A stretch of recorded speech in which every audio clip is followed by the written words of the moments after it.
ഈ കാണുന്ന വീടിൻ്റെ ബാക്ക് സൈഡാണ്. ഇവിടെയാണ് എൻ്റെ ഫ്രൂട്ട്സ് മരങ്ങളെല്ലാം ഉള്ളത് കേട്ടോ. ഫ്രൂട്ട്സ് മരങ്ങളിൽ ഫ്രൂട്ട്സ് പിടിച്ചൊക്കെ തുടങ്ങിയിട്ടേ ഉള്ളൂ. നിറയെ ഫ്രൂട്ട്സ് ഒന്നുമില്ല. ഞാൻ ഈ പറയുന്ന പോലെ. ഈ കാണുന്നത് റംബൂട്ടാനാണ്. ഒരു തായ്ലാൻഡ് വെറൈറ്റി ആയിട്ടുള്ള റംബൂട്ടാനാണ്. ഇത് നട്ടിട്ട് ഒരു 5 വർഷം കഴിഞ്ഞിട്ടുണ്ട്. ഇതുവരെയായിട്ടും റംബൂട്ടാനൊന്നും പിടിച്ച് കണ്ടില്ല. ഈ വർഷമെങ്കിലും പിടിക്കുമെന്ന് പ്രതീക്ഷിക്കുന്നു. പിടിച്ചില്ലെങ്കിലും മുറിച്ച് മാറ്റാനൊന്നും ഉദ്ദേശമില്ല കേട്ടോ. ഞങ്ങളൊരു നഴ്സറിയിൽ പോയപ്പോൾ അവിടുത്തെ ആൾ പറഞ്ഞു 5 വർഷമൊക്കെ കഴിഞ്ഞാൽ പിടിക്കില്ല എന്നാണ് പറഞ്ഞത്. നിങ്ങളെ പറ്റിച്ചു എന്നാണ് അയാൾ പറഞ്ഞത്. ശരിയാണോ എന്നറിയത്തില്ല. ഇത് ചിക്കുമരമാണേ. ഇതിൽ നിറയെ പിടിക്കും. ഇതിൽ ഫ്രൂട്ട്സുകൾ നമ്മൾ കഴിച്ച് തീർക്കാൻ പറ്റില്ല, അത്രയ്ക്ക് പിടിക്കും. ഇത് കണ്ടോ, നമ്മുടെ പോപ്പിയുടെയും ടോമിയുടെയും പ്രിയപ്പെട്ട സ്ഥലമാണ്. അവർ കൂടുതലും ബാക്ക് സൈഡിലാണ് നിൽക്കുന്നത്. ഈ റംബൂട്ടാൻ പിടിക്കില്ല എന്ന് പറഞ്ഞിട്ട് നഴ്സറിയിൽ നിന്ന് വേറൊരു തൈ കൂടെ വാങ്ങി നട്ടിട്ടുണ്ടേ.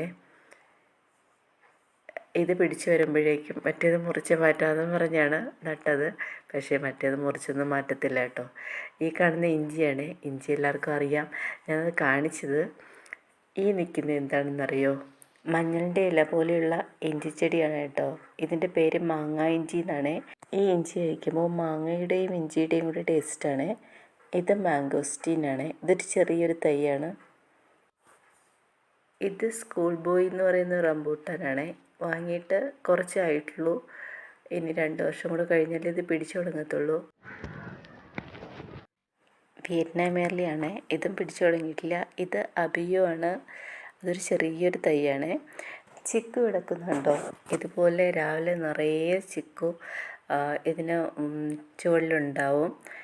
അത് നമ്മൾ എടുക്കാറില്ല കേട്ടോ. വവ്വാലും മറ്റ് കിളികളൊക്കെ കടിച്ചിട്ടിടുന്നതാണ്. പിന്നെ പക്ഷികൾക്കും എല്ലാവർക്കും കഴിക്കണ്ടേ. എൻ്റെ ഡ്രീമായിരുന്നു വീട്ടിലെപ്പോഴും ഇങ്ങനെ ഫ്രൂട്ട്സ് ഉണ്ടാവണം, അത് കിളികൾക്കും കൂടെ കഴിക്കാൻ പറ്റണം എന്നും എനിക്കൊരാഗ്രഹം ഉണ്ടായിരുന്നു കേട്ടോ. അപ്പോൾ നിറയെ കിളികളൊക്കെ വരുമല്ലോ. രാവിലെ നല്ല ശബ്ദമാണ് കിളികളുടെ. എപ്പോഴും വീട്ടിൽ തന്നെ ഫ്രൂട്ട്സ് വേണമെന്ന് ആഗ്രഹമുള്ളവർക്ക് ചിക്കു ധൈര്യമായിട്ട് വാങ്ങി നടാം. അധികമല്ല, ഇല പൊഴിയാത്ത ഒരു ടൈപ്പ് മരമാണേ. വർഷത്തിലൊക്കെ 1-2 ഇലയൊക്കെ പൊഴിയും, അത്രേ ഉള്ളൂ. അതുകൊണ്ട് ഇത് മുറ്റത്ത് നടാൻ പറ്റും. ഈ കാണുന്ന വയലറ്റ് ചേമ്പാണ്. ഇത് രമ്പയിലയാണ്. നമ്മൾ ബിരിയാണിയിലൊക്കെ ഇടുന്ന രമ്പയിലയാണ്. ഇതൊരു കറിവേപ്പില ചെടിയാണ് കേട്ടോ. ചെടിയല്ല, ചെറിയൊരു മരമാണ് കേട്ടോ. അതിൻ്റെ തണ്ട് കണ്ടില്ലേ, നല്ല വണ്ണമുണ്ട്. കുറേ വർഷമായതാണ്. ഇതൊരു ബക്കറ്റിലാണ് നിൽക്കുന്നത്. ബക്കറ്റിലൊക്കെ കറിവേപ്പിലയിട്ട് നന്നായിട്ട് പിടിക്കും. നമ്മൾ തറയിൽ നിൽക്കുന്നതിനെക്കാട്ടിയും. തറയിൽ നട്ടാൽ കുറേ നാളെടുക്കും അതൊരു വലിയ ചെടിയായി മാറാൻ. ഇത് കണ്ടോ, മൾബറീസാണേ. ഇത് ഞാനൊരു വലിയ ബക്കറ്റിലാണ് നട്ടിരിക്കുന്നത്. നിറയെ മൾബറി പിടിക്കും. മൾബറി ശരിക്കും ഞാൻ കിളികൾക്കും വേണ്ടിയിട്ടാണ് നട്ടിരിക്കുന്നത്. ചെറിയ കുരുവികളുണ്ടല്ലോ, നിറയെ ഇത് കഴിക്കാനായിട്ട് വരാറുണ്ട്.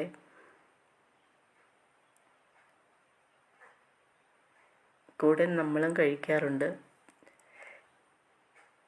പിന്നെ ഇതൊരു പേരയാണ്, കിലോ പേര. അതും ഞാനൊരു ബക്കറ്റിലാണ് നട്ടിരിക്കുന്നത്. ഇവിടെ ഇങ്ങനെ തറയിൽ നടാനുള്ള സൗകര്യവും ഇല്ല കേട്ടോ. അതാണ് ഞാനിങ്ങനെ ഇതൊക്കെ ബക്കറ്റിൽ നട്ടിരിക്കുന്നത്. ഇത് ഓറഞ്ചാണ്, പിടിച്ചു തുടങ്ങിയിട്ടില്ല. മിറാക്കിൾ ഗാർഡനിൽ നിന്ന് വാങ്ങിയതാണ്. നല്ല മധുരമുള്ള ടൈപ്പ് ഓറഞ്ച് എന്നാണ് പറഞ്ഞത്. ഇത് സീഡ് ലൂബി, നല്ല മധുരമുള്ള ചുവന്ന കളറാണിതിന്.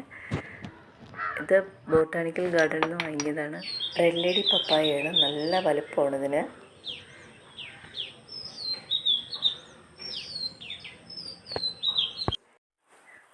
ഇതൊരു മാതളമാണ്. ഇത് നട്ടിട്ടൊരു 7-8 മാസമായി. ഇപ്രാവശ്യം നിറയെ പൂക്കളൊക്കെ പിടിച്ചിട്ടുണ്ടായിരുന്നു. പക്ഷേ എല്ലാം പൊഴിഞ്ഞു പോയിട്ടുണ്ടായിരുന്നു. ആദ്യത്തെ സമയമായതുകൊണ്ടായിരിക്കും. ഇനി പിടിക്കുമെന്ന് വിചാരിക്കുന്നു.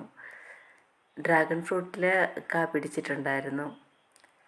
ഇതൊരു മലേഷ്യൻ റെഡ് വെറൈറ്റിയാണ്. ഇത് വീട്ടിലെ ഓറഞ്ചാണ്. എപ്പോഴാണ് പിടിച്ചു തുടങ്ങിയത്. ഇത് കുഴിപ്പള്ളം എന്ന് പറയുന്നൊരു നഴ്സറിയിൽ നിന്ന് വാങ്ങിയതാണ്. എനിക്ക് ചെടികളെക്കുറിച്ചൊക്കെ അറിയാൻ ഭയങ്കര ഇഷ്ടമാണ് കേട്ടോ. എനിക്ക് നഴ്സറികളിൽ പോകുന്നത് ഭയങ്കര ഇഷ്ടമാണ്. നിങ്ങളുടെ വീട്ടിലെ ഫ്രൂട്ട്സ് ചെടികളുടെ പേരുകളൊക്കെ ഒന്ന് കമൻറ്റ് ചെയ്യണേ. പോപ്പി വരുന്നുണ്ടോ? വീഡിയോ ഇവിടെ നിർത്തുവാണ്. എല്ലാവർക്കും Tata, bye bye, thank you.